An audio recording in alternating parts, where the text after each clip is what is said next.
Добро вечер во Топ тема. По тешките глобални политички и економски теми, вечерва решивме да дебатираме за теми кои непосредно влијаат на животот на граѓаните или темите од локален карактер.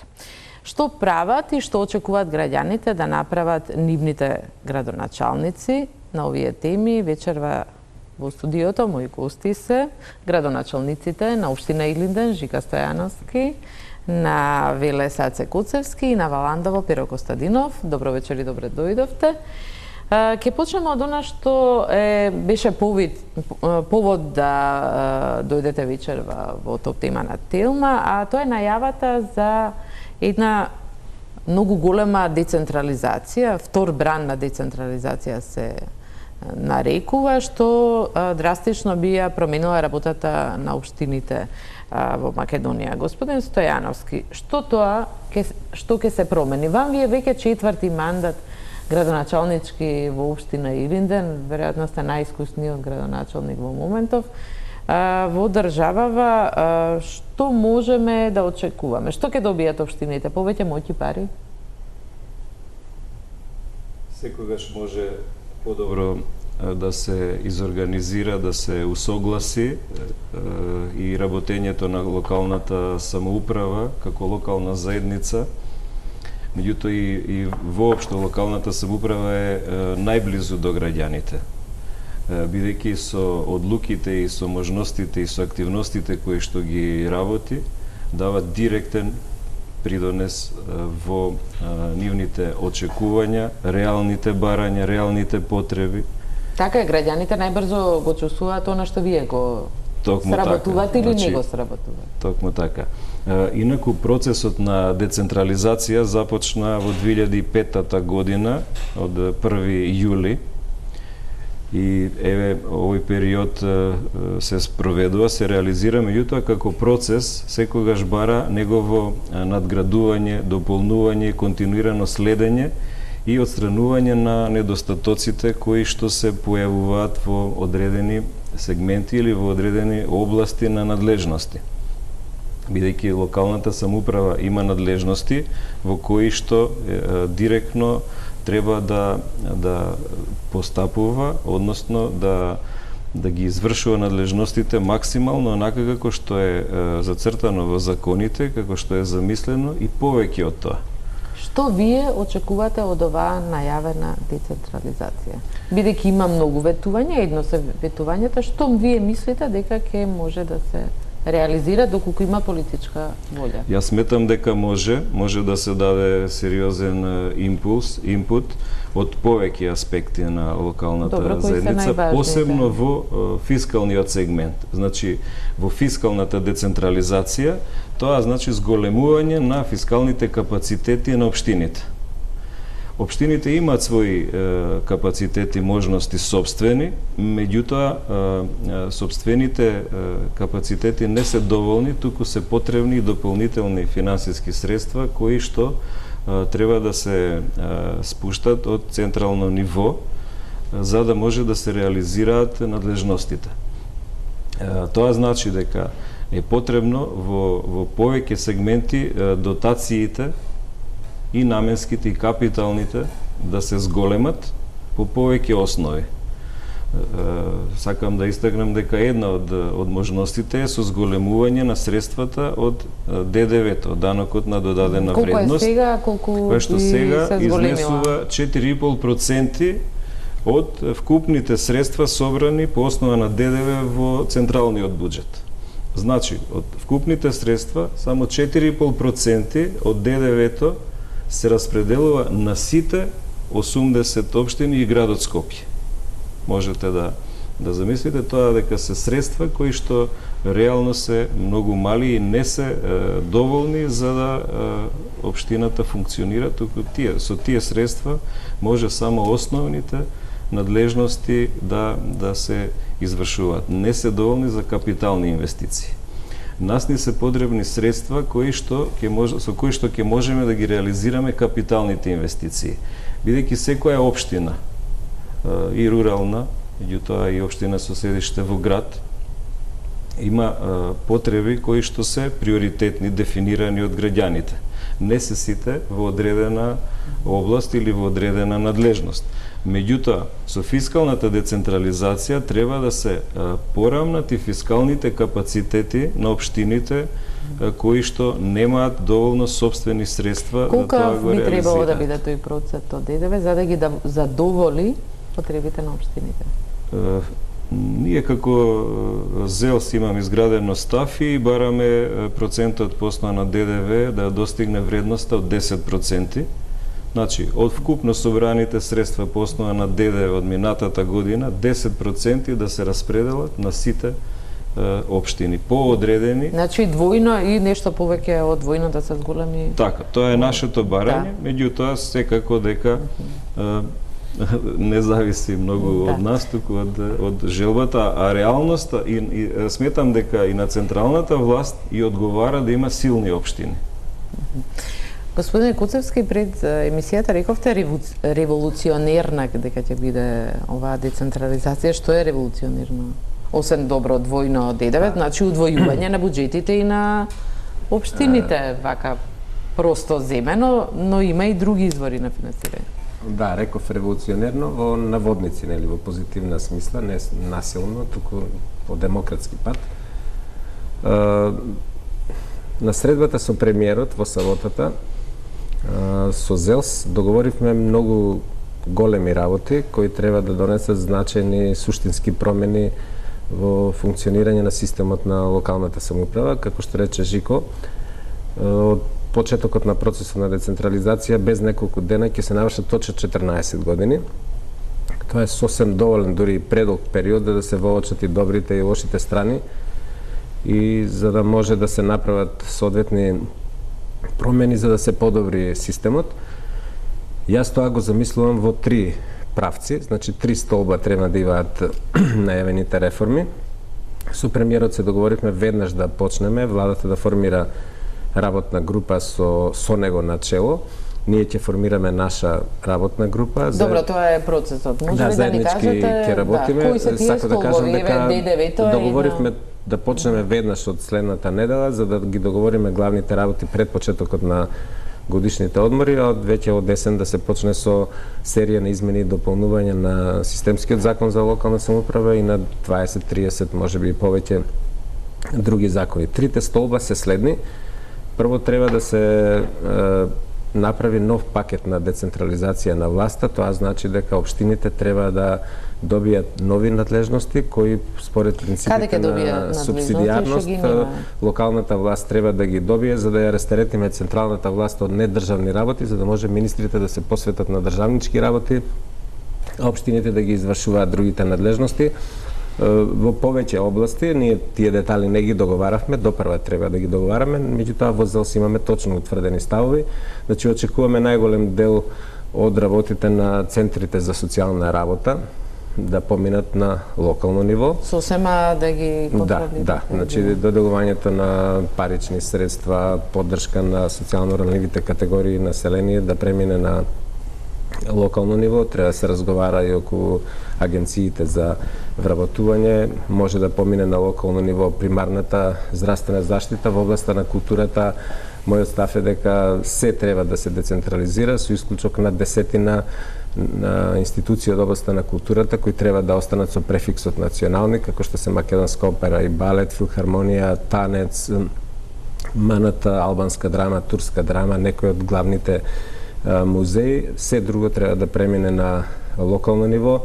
Во надлежностите на Министерството за внатрешни работи исто така. Сега јас ги кажувам моите ставови, ставовите на ЗЕЛС до прва треба да го пегламе со владата. Како мислите во Министерството за внатрешни работи? Дел од управните функции на Министерството за внатрешни работи од типот на издавање на возачки дозволи, сообраќајни дозволи, дозволи за лов и така натаму, изводи од матични книги на родени, умрени, венчани, логично е да премијат на локално ниво, одржувањето на јавниот ред и мир исто така и регулирање на сообраќајот на локалните улици и патишта исто така е логично според искуството од другите држави да помине на локално ниво. Значи ќе ги претресеме сите области, се што сметаме дека може подобро да се организира во интерес на граѓаните, треба да помине на локално ниво. Вториот дел на работи кои треба да се сменат се во областа на самата организација на локалната самоуправа. До сегашниот период покажа низа слабости на овој систем што ние го имаме, кој е уникатен, специфичен. Ние имаме едностепена локална самоуправа со монотипни општини. Најмалата општина Вевчани со 2000 и нешто жители, најголемата општина Куманово со над 108.000 жители имаат еднакви надлежности. Тоа е неодржливо.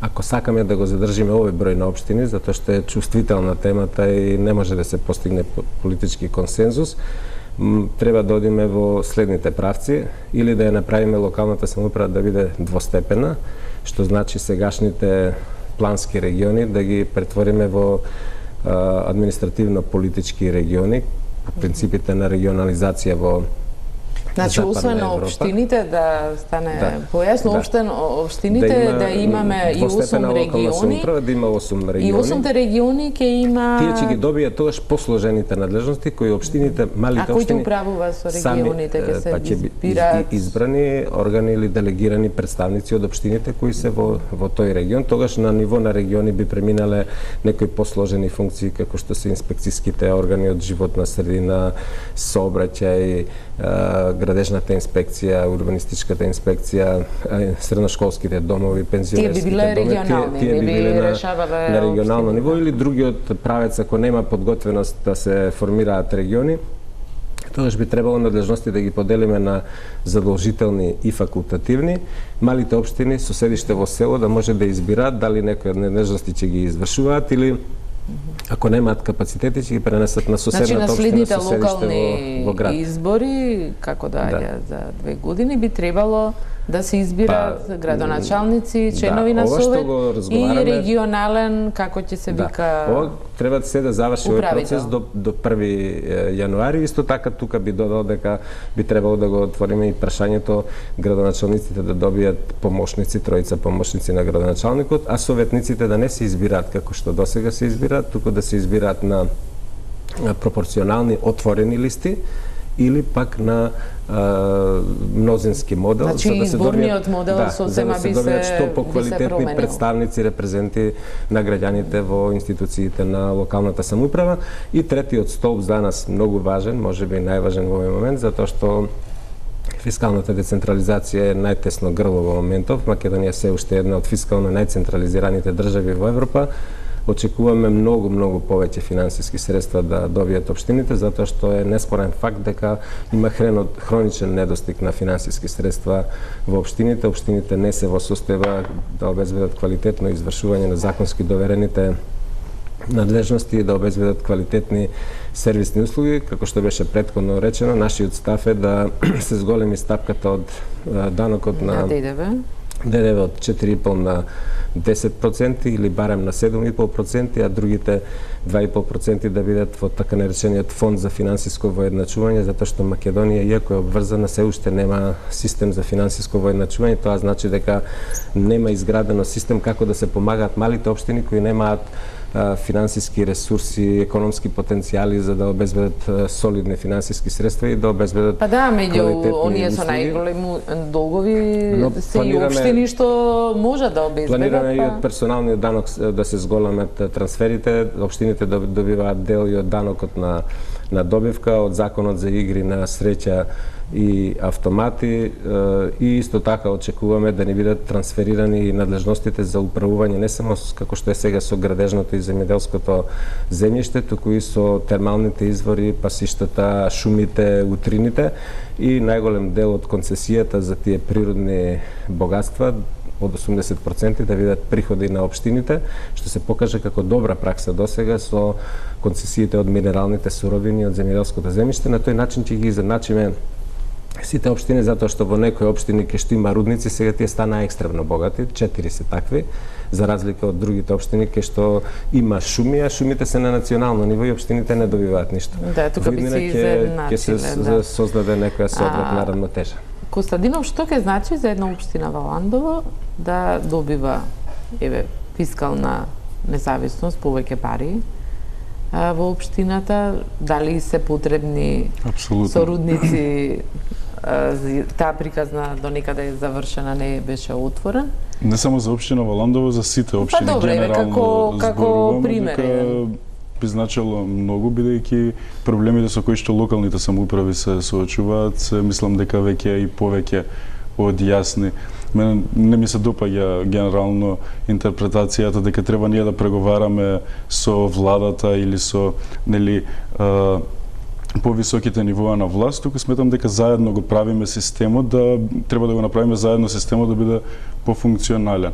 Значи, она што е најбитно во конкретниот случај е што локалните самоуправи директно се во комуникација со граѓаните. Значи, имаат најдиректна комуникација со потребите на граѓаните, а ние во нашето општество изминатите години не сме успеале да обезбедиме услови кои што значат елементарни услови за живот.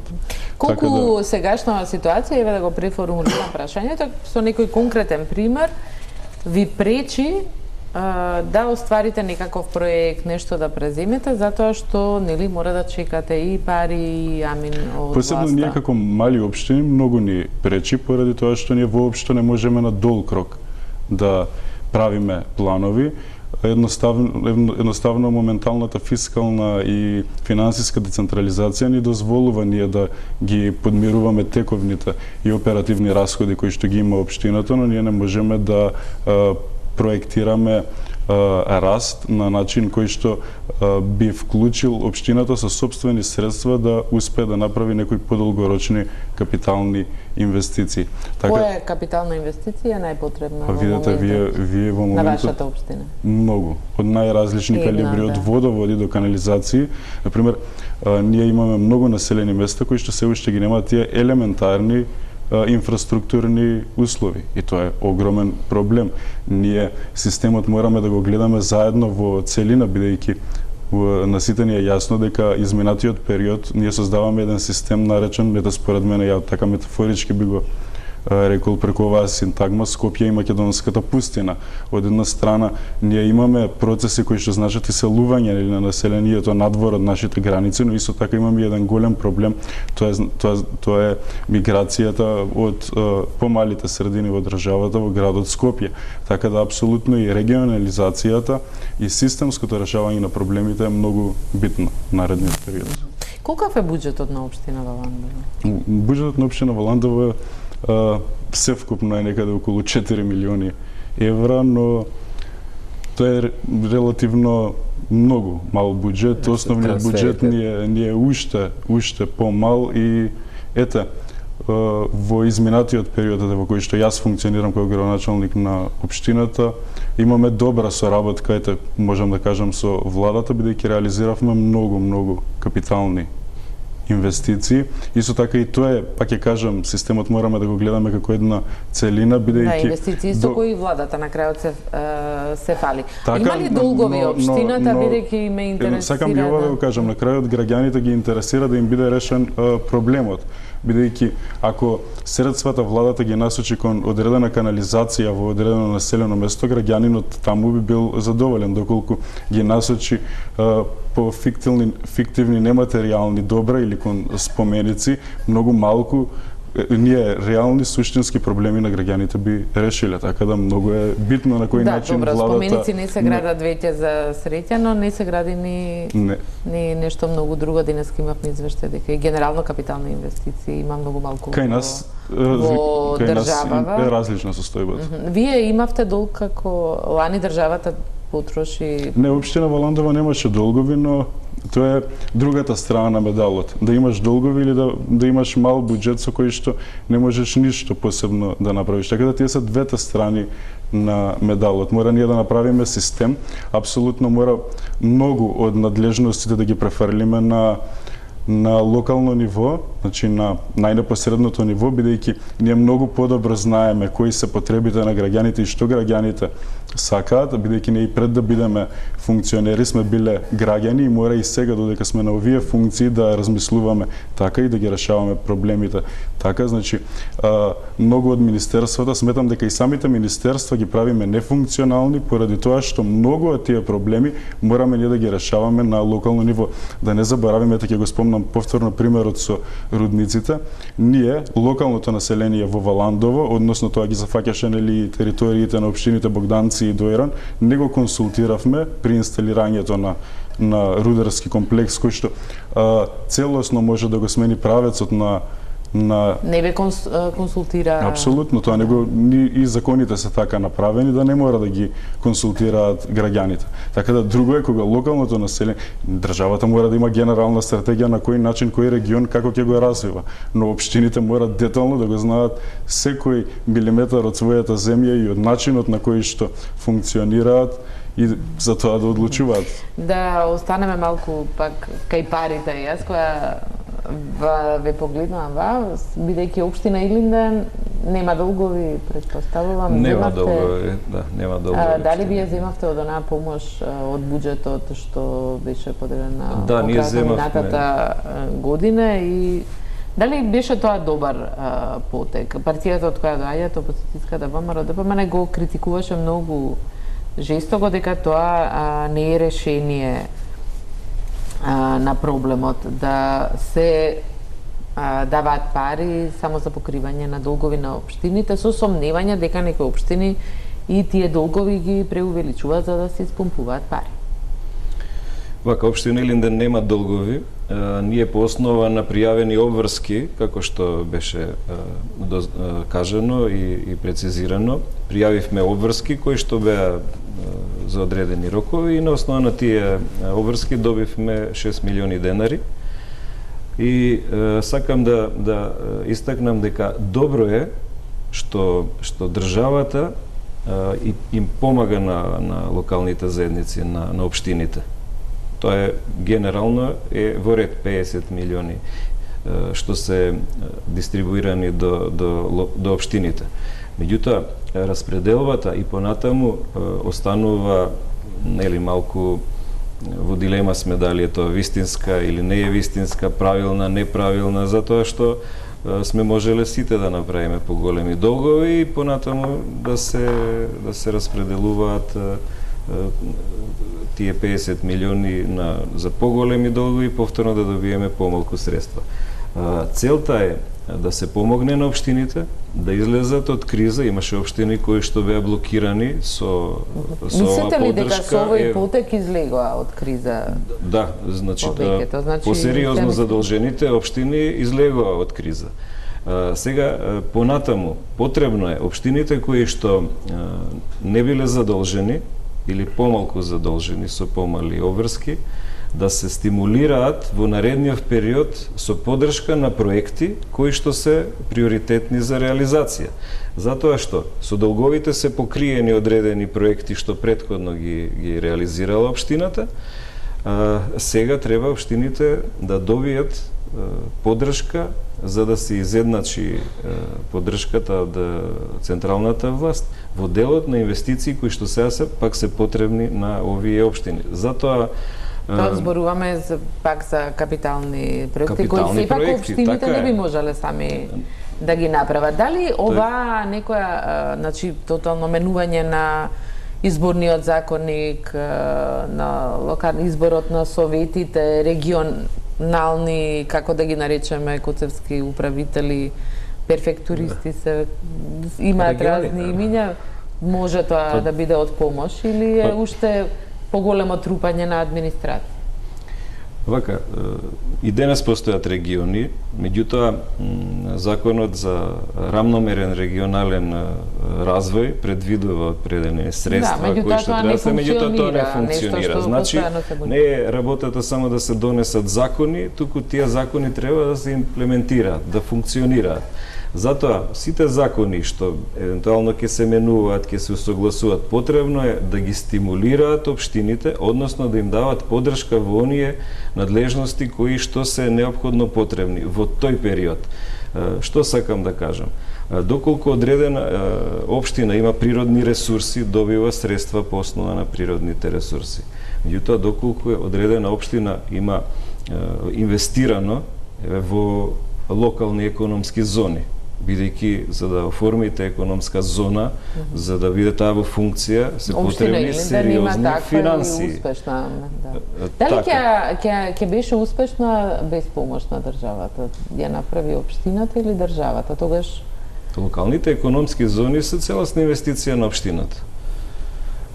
И комуналиите што се добиваат при сето тоа се релативно мали за да може да се изградат сите потребни, целата потребна инфраструктура, патна инфраструктура, комунална инфраструктура, енергетската инфраструктура. Тоа беше комплетно важно. И затоа е потребно во тој дел да се даде поддршка во периодот кога е неопходно потребно. Значи се дава средства на општината, меѓутоа се поддржува бизнис секторот. Бизнис секторот отвара или креира нови, слободни, реални работни места, каде што се намалува невработеноста. Со добри работни услови зборуваме дека младите сакаме да ги задржиме. Како ќе ги задржиме? Со овозможување на добри, квалитетни работни услови во близина на местото на живење. И сега кога ќе оформиме зони, кога имаме веќе намалување на невработеноста реална, потребно е да се подобрат условите, односно квалитетот на живење.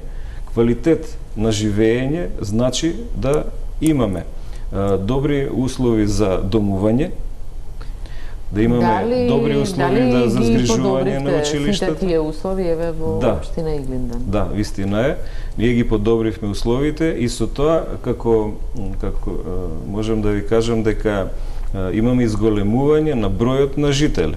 Значи од 15.000 сега имаме близу 20.000 најверојатно жители, инаку имаме зголемување на број на компании.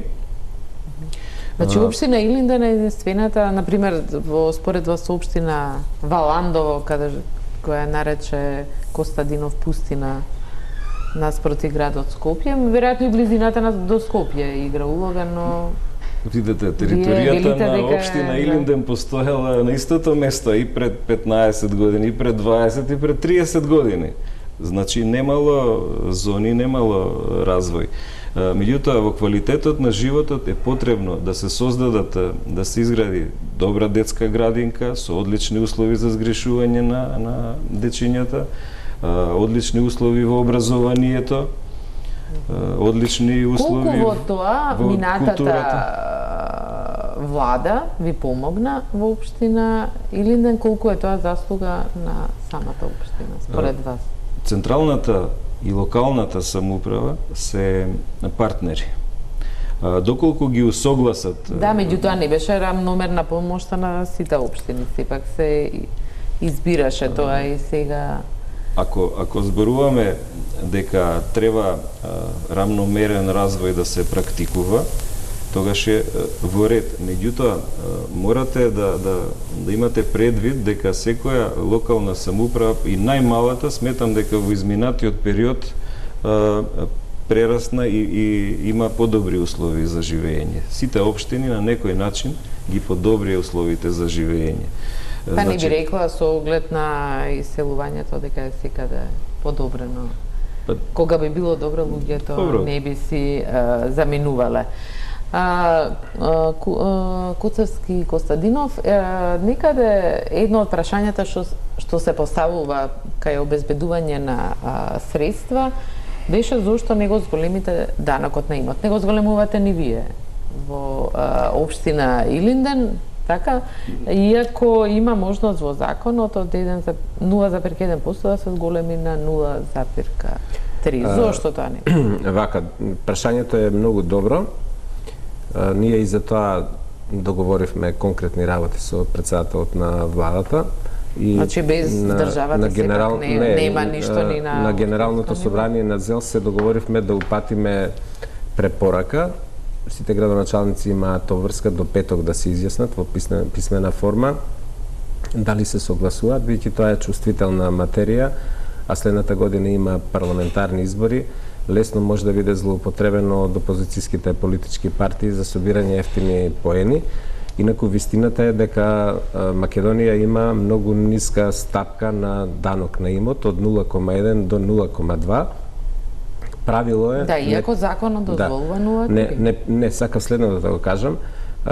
Човештвото досега не измислило поправичен и подобар данок од данокот на имот, затоа што тој пропорционално ги оптеретува граѓаните и фирмите според степенот на нивното богатство и се смета теоретски дека за 100 години ние како собственици на нашите имоти треба да ја платиме на својата општина во вид на данок толку колку што чини вредноста на Зголемување на даноци е непопуларно. Да, меѓутоа, ако од буџетот давате пари на општините, а не го зголемувате... Тоа сакам на следниот начин да го објаснам. Значи, ние како градоначалници не треба само да бараме од централната власт, туку и да ги искористиме механизмите кои ни стојат нам на располагање. Затоа ние сложно се договоривме сите во исти момент да почнеме со постапки за зголемување на стапката на данок на имот на максималното ниво, на 0,2. Тоа досега го имаат направено само две општини кои во меѓувреме донесе одлуки да го вратат назад на 0,1 заради притисокот од јавноста Илинден и Ѓорче Петров. Заради притисокот тие го зголемија, па сега го вратија, сега пак треба да се вратат ако останеме на договореното. Вака, нашето видување беше дека треба да ги искористиме максимално средствата што ни се на располагање.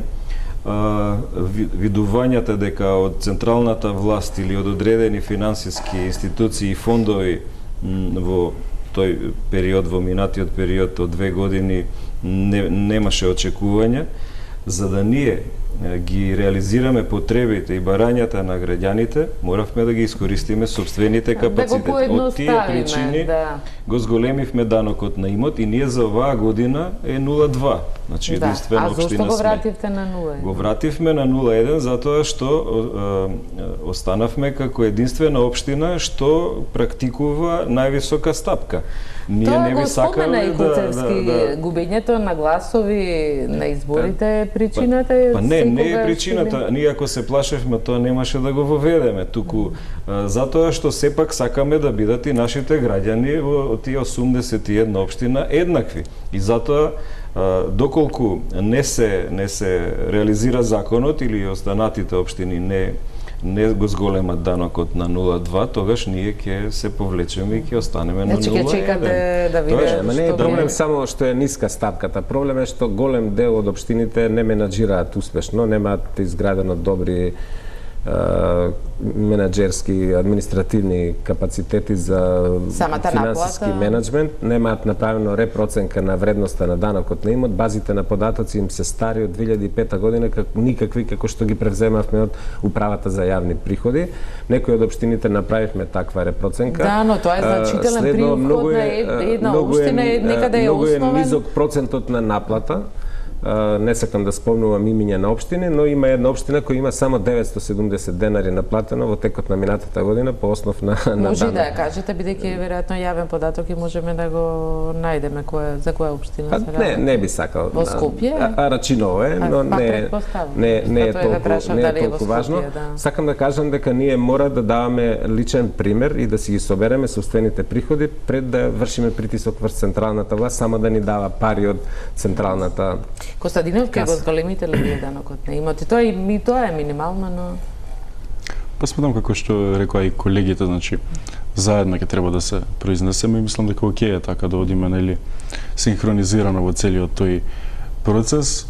Да ве поправам само, вас не реков ја дека Валандово е пустина, туку алудирав на тоа дека имаме остатокот од државата. Остатокот од државата и затоа сум поборник и сметам дека од функциите во кои што сме мораме да бидеме гласни и да создадеме функционална држава низ целата своја на факт е дека иселувањето е огромен проблем. Апсолутно, и затоа ние мораме да се бориме со тоа, значи да бараме и повеќе средства за капитални инвестиции, да ја подобруваме бизнис климата за да можеме да ги задржите барем тие што се е тоа поврзано едно со друго. На крајот на денот ние треба да дојдеме до повисок животен стандард, односно до поголема благосостојба на граѓаните. Мислам дека секој од нас е избран за тоа да ги подобри условите за живот и да го подобри животниот стандард. На крајот на денот сите не интересира само тоа. Кај даноците ги спомнав и гласовите на секои избори, каде што се прават или не се носат одлуки. По овие председателски избори во вашата партија беше кажано дека има градоначалници кои се одговорни затоа што СДСМ изгуби гласови, многу гласови на овие председателски избори, иако ги доби председателските избори, па дури беа неофицијално најавувани можни оставки на градоначалници. Такво нешто не се случи.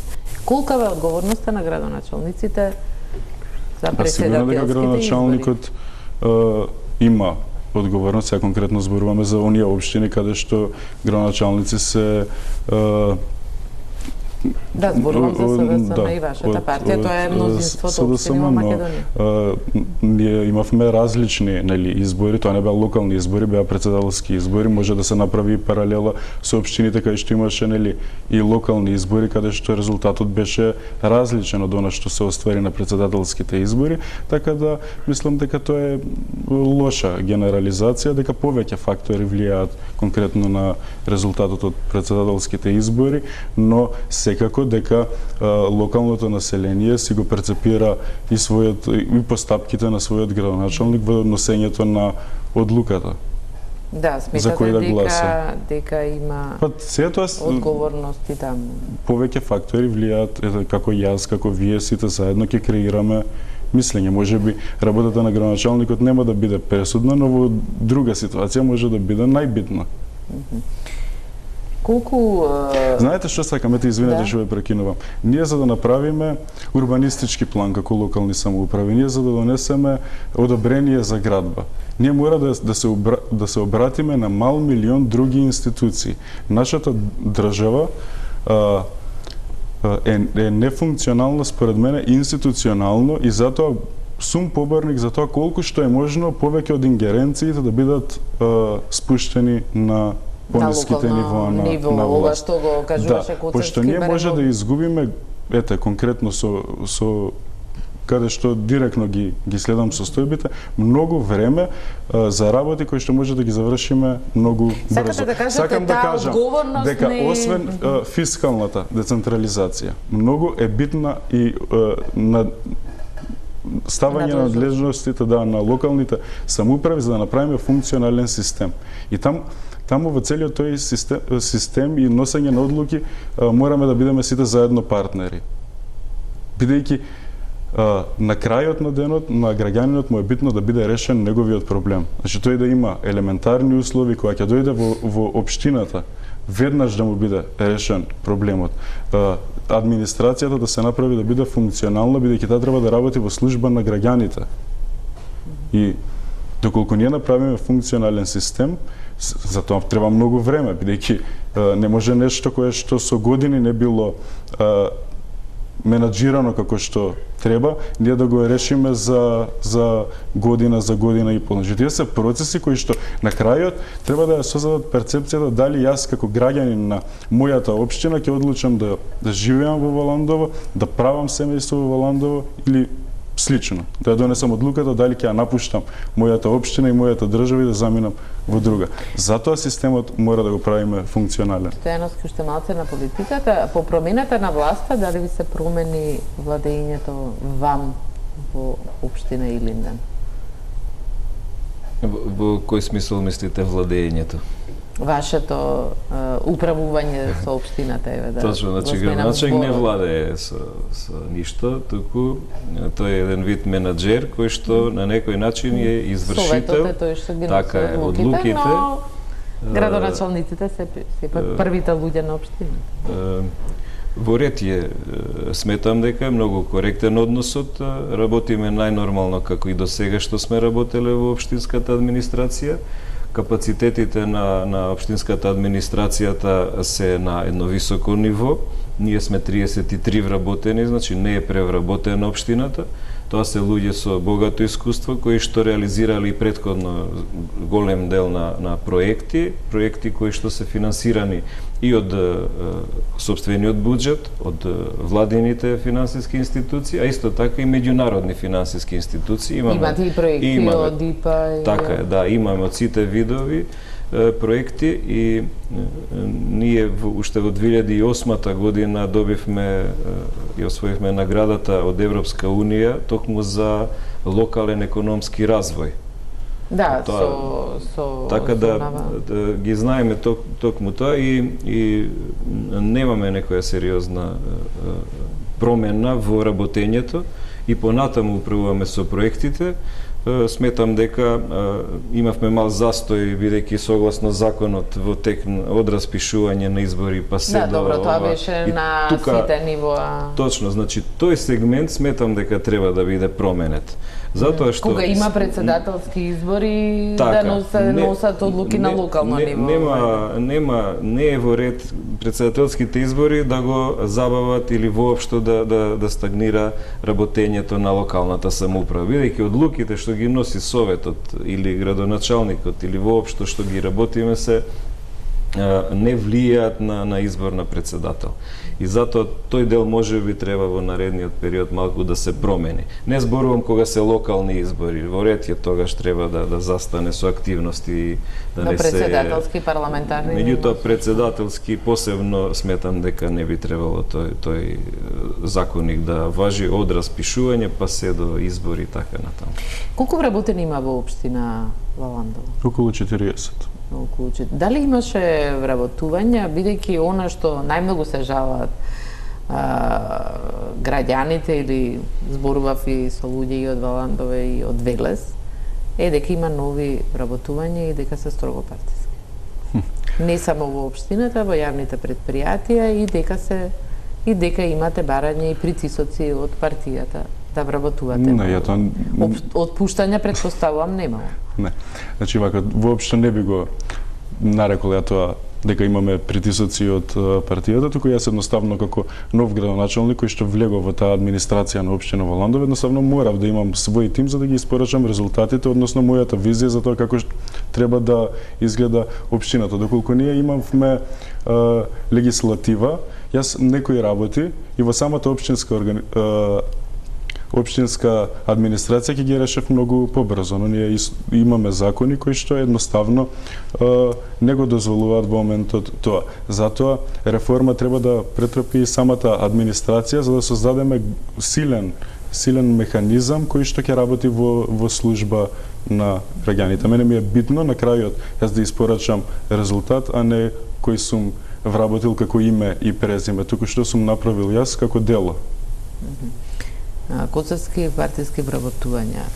Предходната партизација на администрацијата е еден од проблемите во сите извештаи и на локално и на се согласувам, тоа е критиките и сега доаѓа дека тоа не престанува.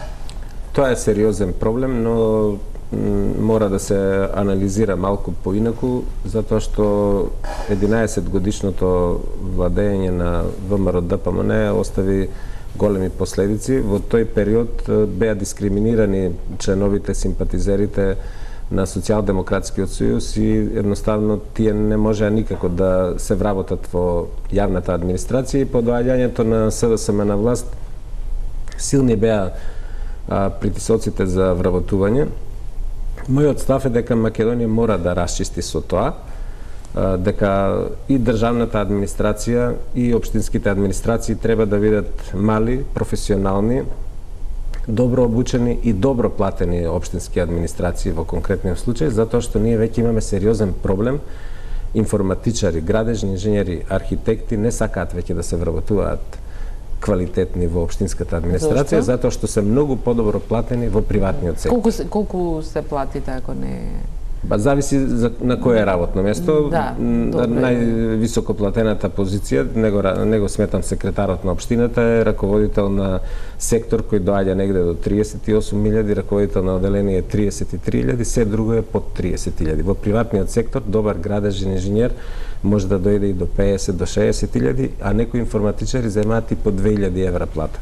Од тие причини ние бараме да се направат соодветни измени во законската регулатива за да бидат посебно наградувани дефицитарните стручни кадри, затоа што во спротивно ќе се доведеме во ситуација да нема кој да ги врши административните работи. Тоа е многу сериозно, посебно со градежната инспекција. Најголем дел од општините се жалат затоа што нема градежни инженери, нема кој да санкционира нелегална градба. Факт е дека може би не е причината секогаш платата со оглед на со каква урбана мафија. Во општините има сериозна превработеност, Еве јас како илустрација ќе ви направам споредба меѓу Велес и неколку други општини со сличен број на жители. Јас претходно кога бев градоначелник ќе оставив општината со 49 вработени, сега сме негде околу 90. За разлика од Велес, општина двојно за еден. Да, општина Карпош со сличен број на жители и со многу помали надлежности, затоа што општина Карпош не е одговорна за средните училишта, не е одговорна за средношколски домови, домови на култура и така натаму. Перифералната противпожарна единица имаше 430.000 вработени кога Стефан Богоев ја презема функцијата. Општина Охрид има околу 240 вработени. Мислам дека е погрешна политиката на градоначалниците да вработуваат без соодветни критериуми заслужни партиски кадри, затоа што сметам дека парите на даночните обврзници кои се слеваат во општинските буџети треба да се трошат за подобрување на квалитетот на живење на граѓаните, значи за водоводи, канализации, улици, патишта, а не за исплаќање на плати на заслужни партиски кадри. Да, но и вие ја почнавте реченицата со имаше дискриминирани партиски кадри кои веројатно мора да ја зборуваме вистината, но сакам да знаете дека не можат многу да влијаат градоначалниците затоа што според законот процесот го води Агенцијата за државни службеници и доколку на некои работни места се најдобро бодирани кандидати кои не припаѓаат на Социјалдемократскиот сојуз. Колку и да е па еве, јас ќе ви кажам дека јас неколку вработи во општинската администрација кои беа прворангирани, некои беа единствени што се јавија, кои се членови на ВМРО-ДПМН. И затоа добивам критики од поединци од мојата партија, но законот е таков и јас не можев да ја спречам постапката тие да не бидат вработени. Едноставно процесот мора да се движи, еден ден мора ние да се ослободиме од тоа, да воопшто да не биде битна партиската припадност, туку да бидат најважни квалитетите на кандидатите. Сега изгледа како нешто недостижно, но тоа ќе мора да го направи. Кусо Становски, можно ли е тоа да се департизира општинската администрација? Можно е, Ние немате таков притисок во моментот, претпоставувам, или можеби имате како опозицијска партија? Сеедно и да е опозицијска и да не е, градоначалникот има притисок да вработува партиски членови, секогаш постоело. Меѓутоа, и моето видување е дека треба да се издржи на тој притисок. Инаку ние сме можеле не 33, 100 до сега да влезат во општина Илинден. Меѓутоа, што ќе постигнеме со сето тоа? Ќе бидат незадоволни граѓаните, нема да добијат квалитетни услуги. Ќе биде и самата администрација внатре незадоволна, затоа што ќе работат 15, 20, 30% од администрацијата, остатокот ќе биде неефективен. Неупотребливи со соодветни факултети, со туризам, осигурување, не знаете што да им правите. Да, но тие мора да останат. Да, не можете да ги испуштите од работа. И затоа е потребна само ефективност. Зошто нема начин тоа? Законот ги штити државните службеници. Мора да се направи реформа таму. Да се најде некое решение. Најмалку 30% во сите општински администрации се партиски заслужни кадри кои се неупотребливи. Има кои се партиски вработени, меѓутоа се способни, компетентни. Но нели во законот има мерит систем, значи ако не ги извршува. Треба 2 години со ред да добиваат негативни оценки. Многу е сложено и просто невозможна мисија е тоа да се направи. Би требало само со тоа да се занимаваме, а ништо. Тука се слагат и очигледно дека тоа е еден сериозните проблеми. Тука ќе направиме пауза за реклами и се враќаме на дебатата.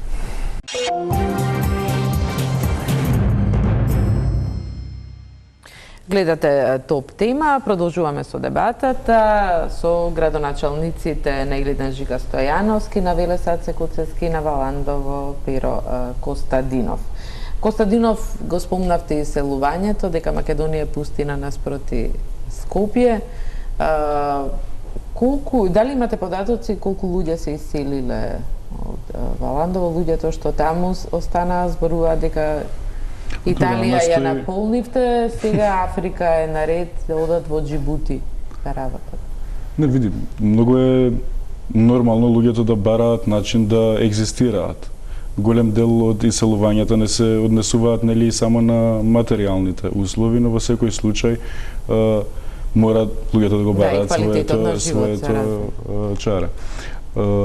Ние мораме да создаваме услови, ќе повторам ете уште еднаш, бидејќи ние можеме до недоглед да одиме со дефетизам и нон-стоп тоа да го употребуваме во дневно политички цели, дали ќе одат во Џибути или било каде, ајде да сработиме нешто за да ги оставиме сите овде. Да и тоа треба да го сработиме значи сите отворање заедно. на работни Сите места. заедно. Значи јас секогаш ги повикувам сите да се вклучиме. Што можете вие да направите во општината да се запре тоа? И можете ли? Значи вака, тоа е многу сериозно прашање, нели сега и бара многу сериозен одговор. Значи не можам паушално да кажам, но ние мора да создадеме систем кој што на територијата на цела држава ќе знае што треба да правиме во наредните минимум 50 години. Значи ние мораме да знаеме југот на Македонија како ќе се развива, кои индустрии ќе ги однесеме таму, па заедно локалната самоуправа и владата на Република Северна Македонија ќе се бориме како тие индустрии било што нели ќе се одлучи, на пример нашиот крај е земјоделски крај, да ги донесеме таму, како да ги подигаме од ден во ден се повеќе платите, како да ги отвараме работните места, како да ја обезбедуваме инфраструктурата, не имаме одлични нели геостратешки позиции на повеќе места. И тоа не смееме ние да го испуштиме. Значи треба малку помалку да кукаме и сите заедно да почнеме да работиме, ама да работиме суштински, бидејќи ние можеме секојдневно да се обвинуваме кој е крив, но на крајот нема да биде битно кој сгрешил, туку ќе биде дека сите заедно сме биле неуспешни. Како? Стојановски, наспроти Валандо, вие сте другата страна на медалот, видите, вие кој исклучок од правилото. се зголеми населението. И како Но пак има и тоа сигурно, нели, јас не негирам ништо од се што и се извинувам што се работила локалната самоуправа, но мораме да признаеме дека и самите индустријски зони и ширењето на Скопје има местоположбата има свое влијание. Затоа реков, нели, употребив таква метафора дека ние мора сите заедно да ги развиваме сите региони. Затоа и прашувам кој е на некој што може да даде совет. Јас сметам дека секоја општина треба да изработи и да си има сопствен стратегиски план за одржлив развој.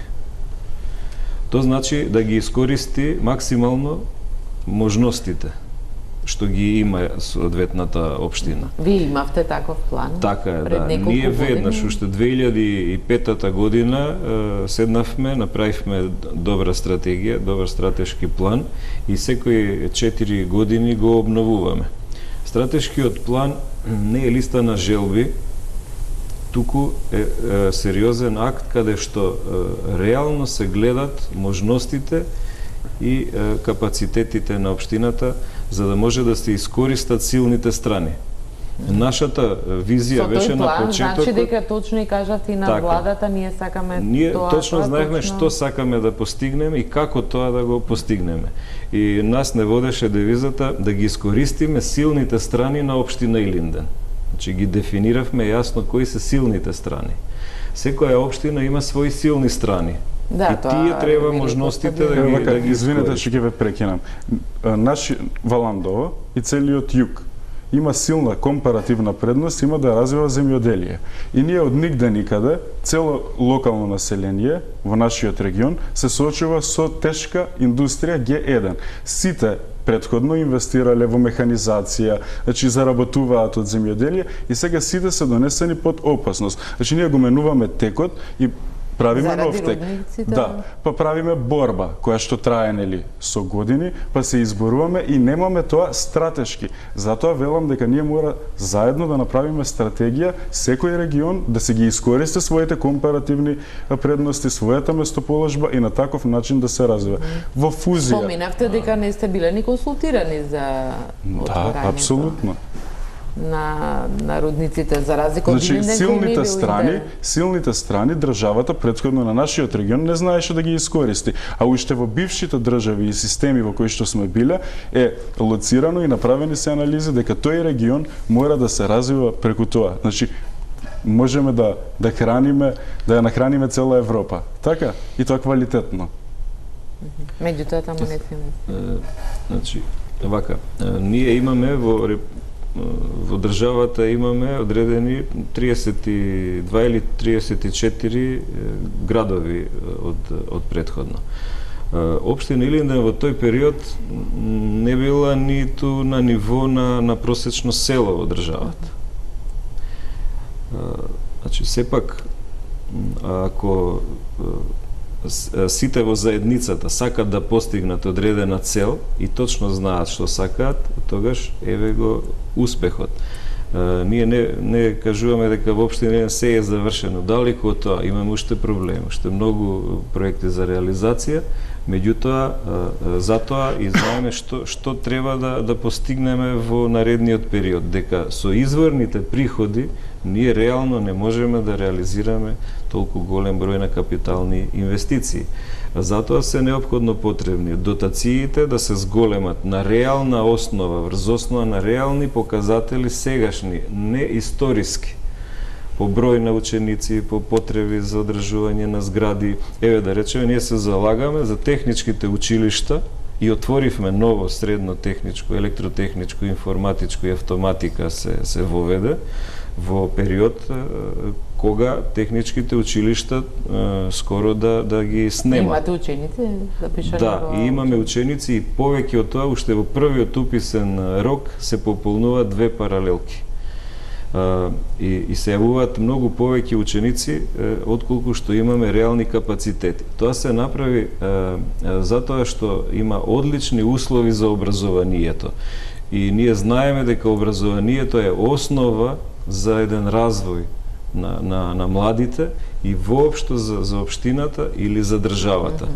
Образованието е клучот на се. Неколку прашања близ, бидејќи веќе сме на крајот. Дали во тие измени кои ги кажувате и кои ќе ги барате сега, се справувате и со еден од најтешките проблеми, инспекциите, најголемото незадоволство на граѓаните е нефункционирање на инспекцијските органи на општините, од Скопје до сите општини, комуналните инспекции не функционираат, нема казни. Македонија тоне во ѓубре, да не ги зборуваме за диви депонии крај Струга, Гостивар, Тетово. Како ќе го решите проблемот со инспекциите? Или тоа не е главна тема? Тој проблем не може да се реши само со ефикасна работа на инспекцијските органи, иако инспекцијските органи треба да бидат ефикасни и правични во действувањето.